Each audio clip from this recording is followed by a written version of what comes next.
Migala.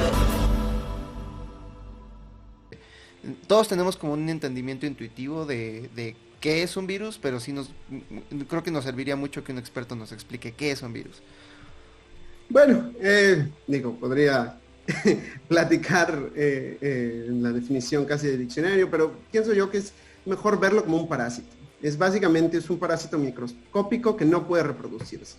En términos de virología, la reproducción le llamamos replicación, y esto es hacer más copias de sí mismo. Entonces, la única función de los virus es permanecer, reproducirse, hacer más copias de sí mismo y esparcirse. Eso es lo único que tienen en mente, y es lo único no que tienen en mente, pero es el único objetivo de los virus. Entonces, para esto, estos microorganismos o organismos microscópicos, microbios, tienen realmente una información genética limitada, solamente tienen un par de genes, pero con eso es suficiente para básicamente entrar a la célula, tomar a la célula como rehén y básicamente utilizar sus cascadas de señalización y todo su metabolismo y todos los procesos celulares que tiene la célula para directamente redirigirlos a crear más copias de este virus. Y básicamente eso es. Hay de diferentes tipos, hay de RNA, hay de DNA, hay más grandes, hay más pequeños, pero en general un virus simplemente es un parásito microscópico. Sí, sin desviarme muchísimo del tema, porque obviamente estamos aquí para las vacunas, me ha dado mucha curiosidad saber lo que un experto en virología piensa de la clásica pregunta de si un virus está vivo o no. Yo pienso que es más una pregunta filosófica que de interés público o inclusive de biología. Cierto. Si es algo, está vivo o no, pero realmente creo que una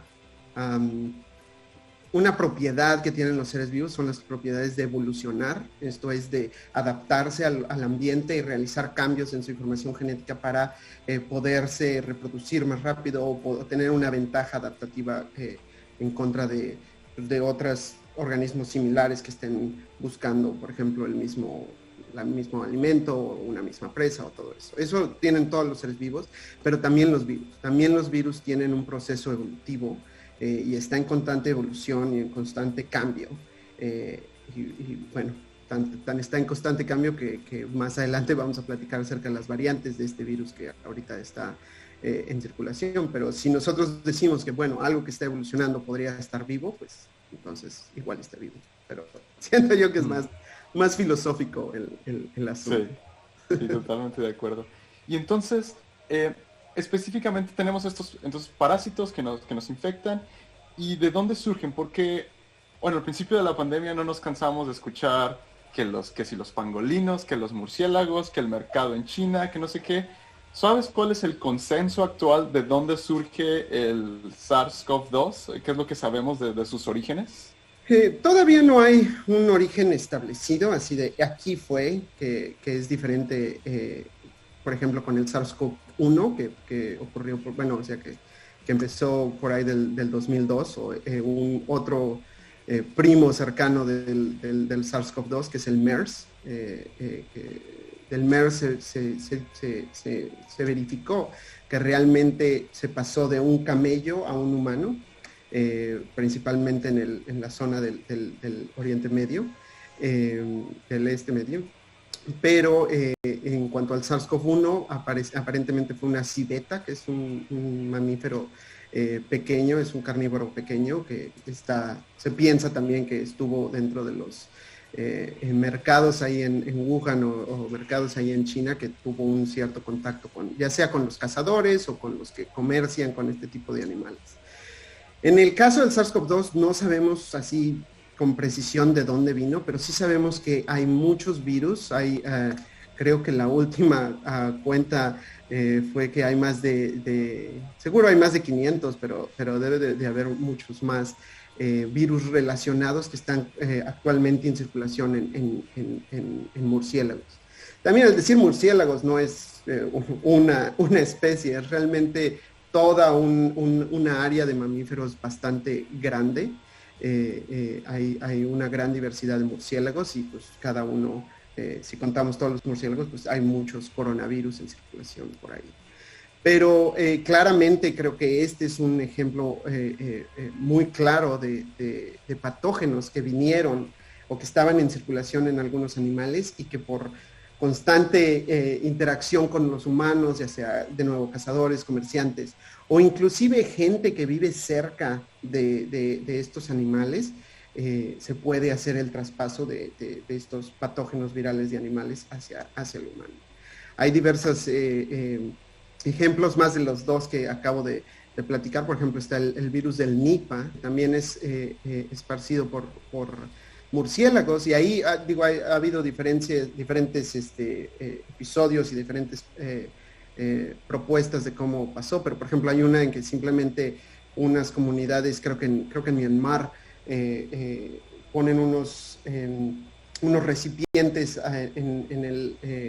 en la parte alta de los árboles para acumular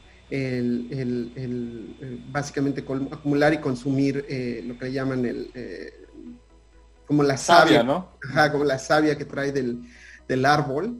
Pero también, obviamente, los murciélagos pues andan ahí alrededor y están comiendo frutas o están también posiblemente también consumiendo o excretando en este tipo de recipientes, y pues bueno, ya una vez que estas personas agarras y los consumes, pues se da la transmisión, ¿no? Entonces, simplemente muchos virus se pueden pasar de un animal a un humano y la probabilidad incrementa por dos cosas. Una, por el contacto con estos animales, y una pues es nuestra culpa, ¿no? Bueno, las dos son nuestra culpa. Una, pues, obviamente la comercialización y la caza, pero también otra es que básicamente estamos, y volvemos a lo mismo de la salud del mundo entero, ¿no? Porque estamos talando selvas, estamos destruyendo ecosistemas y básicamente estamos haciendo que los animales se acerquen más a los centros urbanos, o nosotros mismos, ciertas localidades, están todavía mucho más en contacto con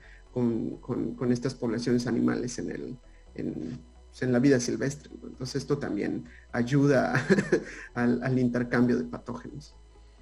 Entonces la madre naturaleza nos tiene muchas más sorpresas esperándonos.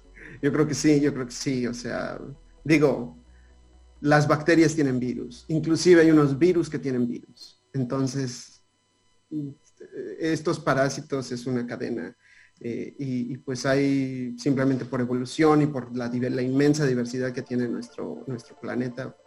Digo, no quiero sonar de que tenemos que estar completamente paranoicos y estamos en un contacto animal, pero claro, o sea, y estos eventos son muy raros, pero si incrementas la frecuencia en el cual estás en constante contacto con este animal, pues entonces se va a incrementar también la posibilidad de que haya un salto. Y parece acelerarse, ¿no? Porque, o sea, del SARS al MERS, y luego tienes los outbreaks de ébola, y como que sí. salen y más virus. El H1N1, orgulloso producto nacional. Bueno, sí, puede, o sea, también, o sea, simplemente hay varios factores, pero claro, uno es, estamos destruyendo el planeta. Dos,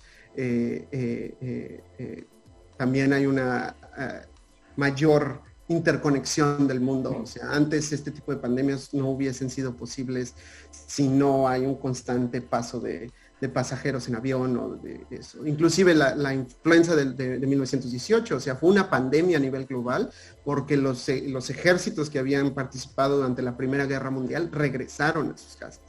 Entonces así se llevó el virus. Entonces sí, o sea, hay una mezcla de diversos fenómenos que está haciendo que se acorten las temporalidades entre este tipo de afecciones. Sí, tuvimos la oportunidad de platicar hace poquito con Elizabeth Colbert, que escribe sobre la decadencia de la biodiversidad, y en su libro ella hablaba de este fenómeno de la nueva Pangea, que dado que todo está conectado, es como si estuviéramos en un solo supercontinente, como cuando estaban todos los continentes unidos en Pangea. Y entonces, como dices, pues algo que yo nunca había escuchado de Wuhan, en mi vida sabía que existía eso, Claro. Y en un par de meses ya estaba encerrado en mi casa porque alguien en otro lado del mundo ya había hecho, se había contagiado de esta nueva enfermedad, ¿no? Sí, no, y eso creo que es uno de los grandes, no quiero decir errores, pero ciertamente creo que fue un poco miope la capacidad de ciertos países de decir, si bien eso está pasando allá, pero va a llegar en un cierto tiempo y debemos estar preparados. Pero bueno, esa conversación ya pasó.